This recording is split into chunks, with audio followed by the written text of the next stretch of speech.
Good afternoon everyone, welcome to UR academy.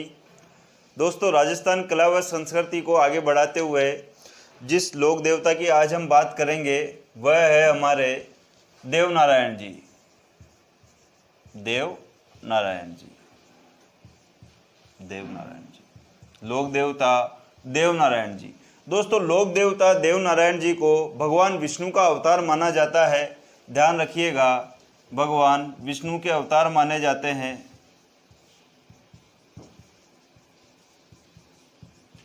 भगवान विष्णु के अवतार माने जाते हैं। अगर भगवान कृष्ण के अवतार की बात की जाए तो किस लोक देवता को भगवान कृष्ण का अवतार माना जाता है, तो आपका आंसर होना चाहिए, हम पहले भी पढ़ चुके हैं कि रामदेव जी को कृष्ण का अवतार कहते हैं। अगर लक्ष्मण के अवतार की बात की जाए तो पाबू जी को लक्ष्मण का अवतार माना जाता है। और अगर विष्णु के अवतार की बात की जाए तो देव नारायण जी को विष्णु का अवतार कहा जाता है। दोस्तों, इनके बचपन का जो नाम है, बचपन का नाम उदय सिंह था। बचपन का नाम उदय सिंह था। बचपन का नाम क्या था? उदय सिंह था। देव नारायण जी जो है दोस्तों, गुर्जर जाति के आराध्य देव है। गुर्जर जाति के आराध्य देव है। गुर्जर जाति के आराध्य देव है। देव नारायण जी गुर्जर जाति के आराध्य देव है। इन्हें आयुर्वेद का ज्ञाता भी कहा जाता है। आयुर्वेद का ज्ञाता भी कहते हैं दोस्तों। इन्होंने गाय के गोबर से व नीम की पत्तियों से कई बीमारियों का इलाज किया था। वह इन्हें आयुर्वेद की अच्छी खासी जानकारी थी, इस वजह से इन्हें आयुर्वेद का ज्ञाता भी कहा जाता है। अब हम देखते हैं इनकी सामान्य जानकारी। तो अगर इनकी जन्म की बात की जाए दोस्तों, तो इनका जन्म जो है गोठा दड़ावत तहसील आसींद और जिला भीलवाड़ा के आसींद तहसील में एक छोटा सा गांव है दोस्तों, 3 से 5 किलोमीटर की दूरी पर, जिसका नाम है गोठा दड़ावत। यहीं पर इनका प्रमुख मंदिर भी है और यहीं पर इनका जन्म हुआ था। तारीख की अगर बात करें तो 1300 विक्रमी संवत। अब इनके कुछ और जानकारी को आगे बढ़ाते हुए पिता की बात की जाए दोस्तों, तो इनके पिता का नाम था सवाई भोज। इनके पिता का नाम था सवाई भोज और इनकी पत्नी का नाम था पीपल दे, जो कि एमपी की रहने वाली थी। वर्तमान में एमपी की रहने वाली थी। पत्नी का नाम था इनका पीपल दे। घोड़े की बात की जाए तो दोस्तों, इनके घोड़े को जो है लीलाधर कहा जाता है। इनके घोड़े को जो है लीलाधर कहा जाता है। भगवान विष्णु के अवतार, बचपन का नाम उदय सिंह, गुर्जर जाति के आराध्य देव कहलाते हैं। इन्हें आयुर्वेद का ज्ञाता भी कहते हैं। जन्म स्थान की बात की जाए तो गोठा दड़ावत, तहसील आसीन, जिला भीलवाड़ा। और तारीख की अगर बात की जाए तो 1300 विक्रमी संवत। सवाई भोज इनके पिता थे, पत्नी पीपल दे थी और घोड़े का नाम लीलाधर था। मृत्यु की बात की जाए तो दोस्तों, मृत्यु इनकी देवमाली में हुई थी, जो कि ब्यावर में स्थित है। वहां पर भी इनका प्रमुख मंदिर है। ये इनकी सामान्य जानकारी थी दोस्तों।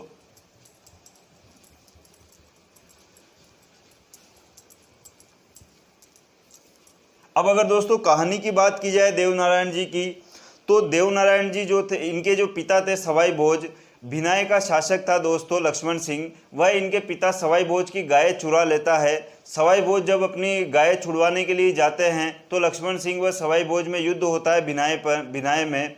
उसके बाद क्या होता है दोस्तों, सवाई भोज की मृत्यु हो जाती है। कुछ समय बाद देव नारायण जी की उम्र इतनी अत्यधिक नहीं थी, लगभग 15-16 वर्ष के थे। यह भिनाय पर आक्रमण करते हैं और लक्ष्मण सिंह का वध करते हैं और अपनी गायों को आज़ाद करवाते हैं और अपने पिता की मृत्यु का बदला लेते हैं। ये एक छोटी सी कहानी थी दोस्तों देव नारायण जी की। अब देखिए, एक आपको इनके जो है प्रमुख मंदिर के बारे में बात करें। प्रमुख मंदिर, तो सबसे प्रमुख मंदिर है इनका, जहाँ पर इनका जन्म हुआ था, गोठा दड़ावत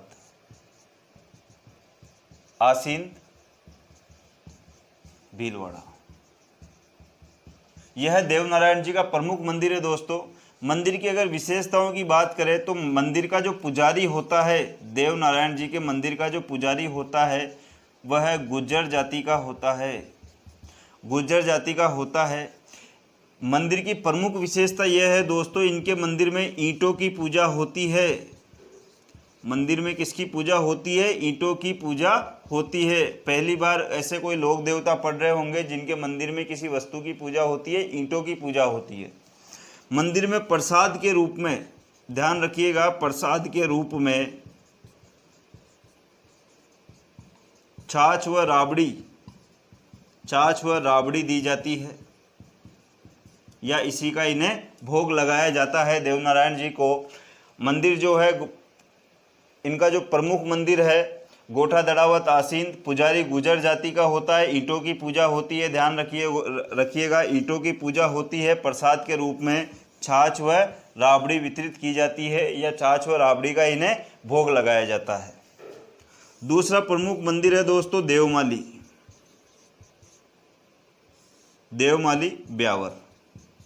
ब्यावर। यहाँ पर इनकी समाधि स्थित है, क्योंकि यहाँ पर इनकी मृत्यु हुई थी, यहाँ पर इनकी मृत्यु हुई थी। मृत्यु कहाँ हुई थी? अगर आपसे पूछ लिया जाए देवनारायण जी की मृत्यु किस स्थान पर हुई थी, तो देवमाली पर हुई थी। तीसरा है फिर देवडूंगरी। देवडूंगरी जो है दोस्तों आपके चित्तौड़ में स्थित है। चौथा है आपके देवधाम जोधपुरिया।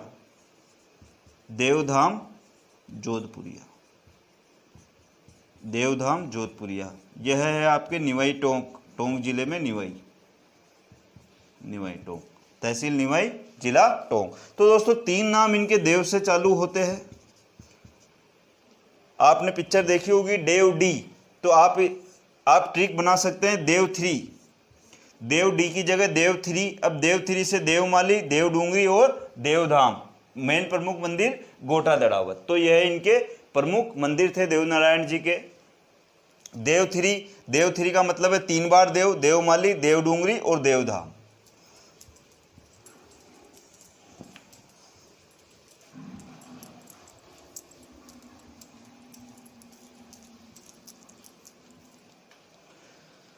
चलिए, अगर इनको याद रखने की ट्रिक की मैं बात करूं तो ध्यान रखिएगा, इनकी एक ट्रिक बनाई है मैंने कि पीपल के पेड़ के नीचे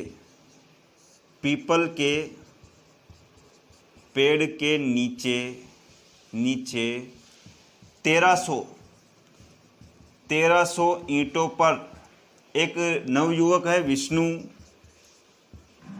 विष्णु, जिसकी जाति है गुर्जर। तो विष्णु गुर्जर, पीपल के पेड़ के नीचे 1300 ईंटों पर विष्णु गुर्जर बैठकर भोजन कर रहा है।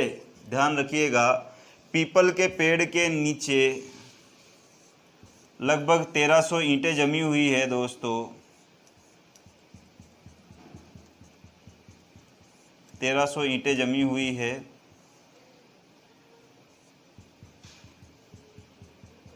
जिस पे कौन बैठा है? विष्णु गुर्जर। ईंटें हैं कितनी? 1300 ईंटें। कौन बैठा है? विष्णु गुर्जर बैठा हुआ है। पेड़ कौन सा है?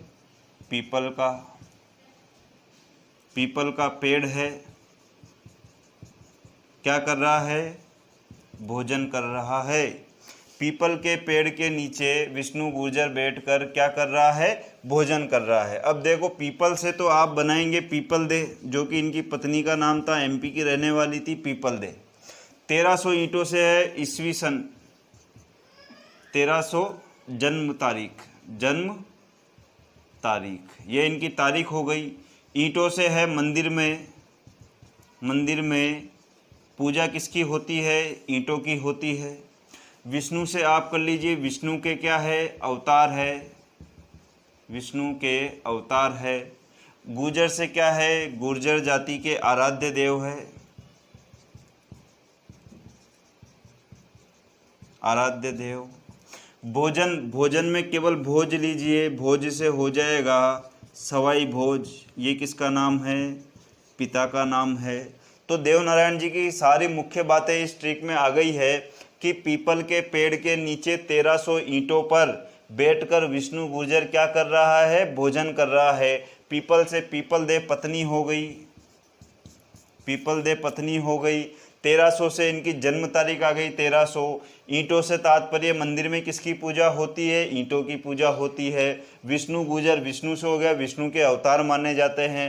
गुर्जर से गुर्जर जाति के आराध्य देव है। और भोज से सवाई भोज इनके पिता का नाम। तो ये देवनारायण जी की सारी प्रमुख बातें केवल एक ही लाइन से आपको याद रखनी है कि पीपल के पेड़ के नीचे 1300 ईंटों पर विष्णु गुर्जर जो है वह भोजन कर रहा है।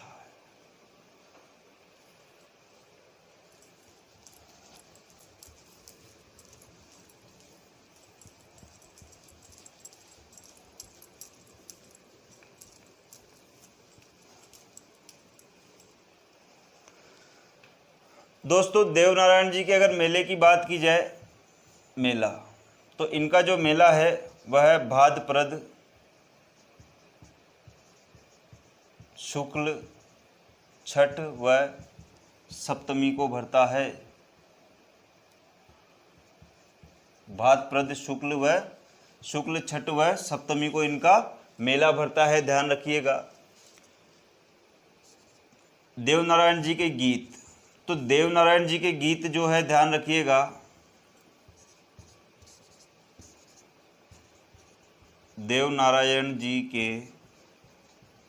गीत बगड़ावत कहलाते हैं। बगड़ावत कहलाते हैं। देवनारायण जी के गीत बगड़ावत कहलाते हैं। अब इनकी फड़ की बात करें दोस्तों, देवनारायण जी की पड़ या फड़, तो ध्यान रखिएगा इनकी पड़ या फड़ की प्रमुख विशेषता की बात करें, अगर आपसे एग्जाम में पूछा जाए कि सबसे बड़ी फड़ या पड़ किस लोक देवता की है, तो आपको ध्यान रखना होगा सबसे बड़ी पड़ जो है वह देवनारायण जी की है। और अगर आपसे यह पूछा जाए कि सबसे छोटी पड़ किसकी है, तो ध्यान रखिएगा सबसे छोटी पड़ भी देवनारायण जी की है। क्योंकि दोस्तों इनकी पड़ के ऊपर डाक टिकट जारी किया गया था सचिन पायलट द्वारा, तो ध्यान रखिएगा डाक टिकट पर छोटी सी पड़ छपी हुई है, तो सबसे छोटी पड़ जो है वह भी देवनारायण जी की और सबसे लंबी पड़ जो है वह भी देवनारायण जी की है। सबसे बड़ी व सबसे छोटी, सबसे बड़ी व सबसे छोटी पड़ देवनारायण जी की है। ध्यान रखिएगा सबसे छोटी पड़ जो है वह किस पर अंकित है? डाक टिकट के ऊपर अंकित है। दूसरी बात, इनकी पड़ का वाचन कौन करता है? गुर्जर जाति के भोपे द्वारा वाचन किया जाता है। वाचन किया जाता है, गुर्जर जाति के भोपे द्वारा वाचन किया जाता है, ध्यान रखिएगा। और वाद्य यंत्र कौन सा काम में लिया जाता है दोस्तों? वाद्य यंत्र जो है वह जंतर वाद्य यंत्र काम में लिया जाता है। जंतर वाद्य यंत्र, ध्यान रखिएगा सबसे बड़ी व सबसे छोटी पड़ जो है वह देवनारायण जी की है। सबसे बड़ी तो वैसे ही है, छोटी की बात की जाए तो डाक टिकट पर है, गुर्जर जाति के भोपे द्वारा बाँची जाती है और जंतर वाद्य यंत्र का प्रयोग किया जाता है। और जो गीत गाए जाते हैं देवनारायण जी के गीत जो है वह बगड़ावत कहलाते हैं। तो दोस्तों ये थे हमारे लोक देवता देवनारायण जी। इनके दोस्तों अगले लोक देवता जो है, अगले लोक देवता है हमारे हडबूजी सांखला।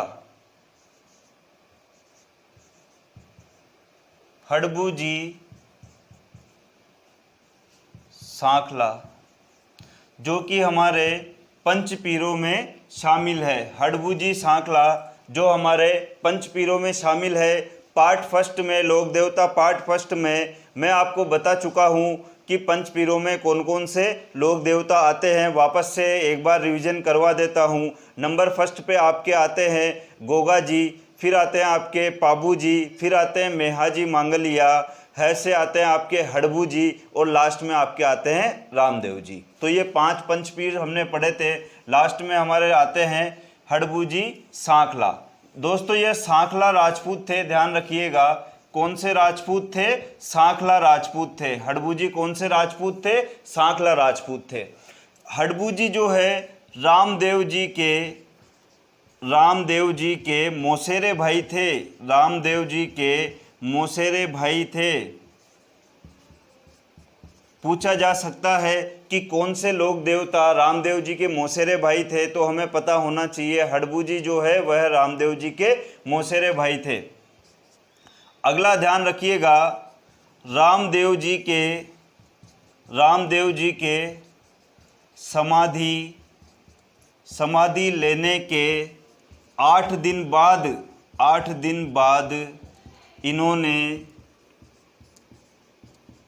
बेंगटी गांव में जीवित समाधि ली थी। ध्यान रखिएगा, बेंगटी गांव में जीवित समाधि ली थी। जिस दिन रामदेव जी ने समाधि ली, ठीक उसी के 8 दिन बाद इन्होंने भी जीवित समाधि ली थी। ये रामदेव जी के मौसेरे भाई थे, भ्राता प्रेम था। जिस दिन इन्होंने ली, ठीक उसके 8 दिन बाद रामदेव जी से 8 दिन बाद इन्होंने भी समाधि ली। अगर इनके जन्म स्थान की बात करें दोस्तों, जन्म स्थान इनका है भूडोल गांव, जिला नागौर। दोस्तों जन्म तारीख जो है हड़बू जी की कंफर्म नहीं है। जन्म तारीख इनकी कंफर्म नहीं है, अर्थात ज्ञात नहीं है। अगर गुरु की बात की जाए तो इनके गुरु का नाम दोस्तों योगी बालीनाथ अन्य किस लोक देवता के गुरु थे? तो योगी बालीनाथ रामदेव जी के भी गुरु थे, और योगी बालीनाथ जो है वह हड़बू जी के भी गुरु थे। और योगी बालीनाथ की जो समाधि स्थित है वह कहाँ स्थित है दोस्तों? एग्जाम में पूछा गया है पूर्व में। योगी बालीनाथ की जो समाधि है वह मसूरिया पहाड़ी जोधपुर में स्थित है। अगर इनके वाहन की बात करें तो दोस्तों इनका वाहन जो है थोड़ा भिन्न है। इनका वाहन है सियार। ध्यान रखिएगा, इनका वाहन है सियार। एक कुत्ते के जैसी प्रजाति होती है जिसे सियार कहते हैं, आपको चित्र में भी दिखाई दे रहा होगा, वही हड़बू जी का वाहन था।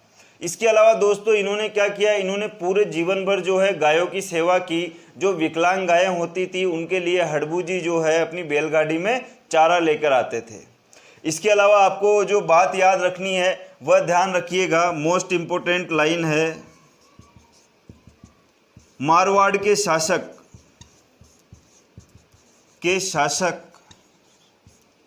राव जोधा, मारवाड़ के शासक राव जोधा इनके समकालिक थे।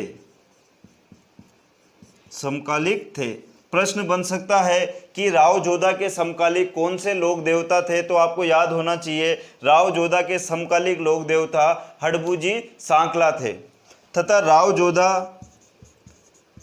राव जोधा को इनका आशीर्वाद प्राप्त था, और इन्हीं के आशीर्वाद से जो है राव जोधा ने मंडोर दुर्ग पर फतेह करी थी। इन्होंने राव जोधा को आशीर्वाद स्वरूप एक कटार प्रदान करी थी, जिसे ही लेकर वह युद्ध में उतरे थे और मंडोर दुर्ग पर फतेह की थी। ध्यान रखिएगा, राव जोधा ने इन्हीं के आशीर्वाद से मंडोर दुर्ग फतेह किया था।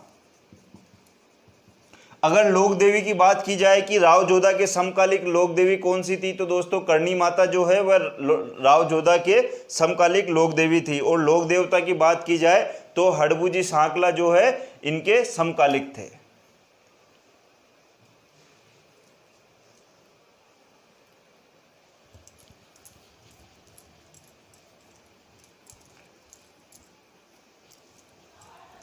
हडबूजी की अगर आगे चर्चा करें तो यह शकुन शास्त्र के ज्ञाता थे। अब शकुन शास्त्र किसे कहते हैं? तो दोस्तों शकुन शास्त्र कहते हैं शुभ मुहूर्त जो निकाला जाता है उसे ही शकुन शास्त्र कहा जाता है। तो इन्हें इस चीज़ की भी नॉलेज थी कि कौन सा मुहूर्त शुभ है, कौन सा मुहूर्त अशुभ है, इसलिए इन्हें क्या कहा जाता है? शकुन शास्त्र के ज्ञाता भी कहते हैं दोस्तों। अब इनकी अगर बात की जाए मंदिर की, हडबूजी के प्रमुख मंदिर, तो दोस्तों हडबूजी का प्रमुख मंदिर जो है वह एक ही है, बेंगटी गांव, जहां पर इन्होंने जीवित समाधि ली थी। हडबूजी का प्रमुख मंदिर कहाँ स्थित है? बेंगटी गांव में स्थित है, जहां इन्होंने जीवित समाधि ली थी। ध्यान रखिएगा, यहाँ पर इन्होंने क्या है? समाधि ली थी। इसके अलावा इसकी क्या विशेषता है दोस्तों इस मंदिर में? इस मंदिर की यह विशेषता है, जैसे यहाँ पर क्या है, मैंने अभी पूर्व में आपको बताया था कि हडबूजी जो है अपनी बैलगाड़ी में विकलांग गायों के लिए चारा लाया करते थे। तो इस मंदिर में इनकी बैलगाड़ी की पूजा होती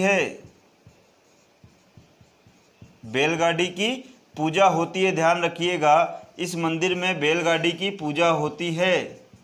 ये इस मंदिर की विशेषता है, यहाँ पर बैलगाड़ी की पूजा होती है। और यह भी ध्यान रखिएगा कि मंदिर का जो पुजारी होता है वह सांखला राजपूत होता है। कौन सा राजपूत होता है? सांखला राजपूत होता है। तो दोस्तों यह थे हमारे हडबूजी सांखला, जिनका छोटा सा परिचय हमने पढ़ा था। तो आज हमने दो लोक देवता कवर किए, एक आपके किए देवनारायण जी और दूसरे हडबूजी सांखला। अगले पार्ट का आप इंतजार करिए, उसमें हम आगे आने वाले और लोक देवता के बारे में चर्चा करेंगे। चैनल को सब्सक्राइब करते रहिए और ज़्यादा से ज़्यादा शेयर करिए।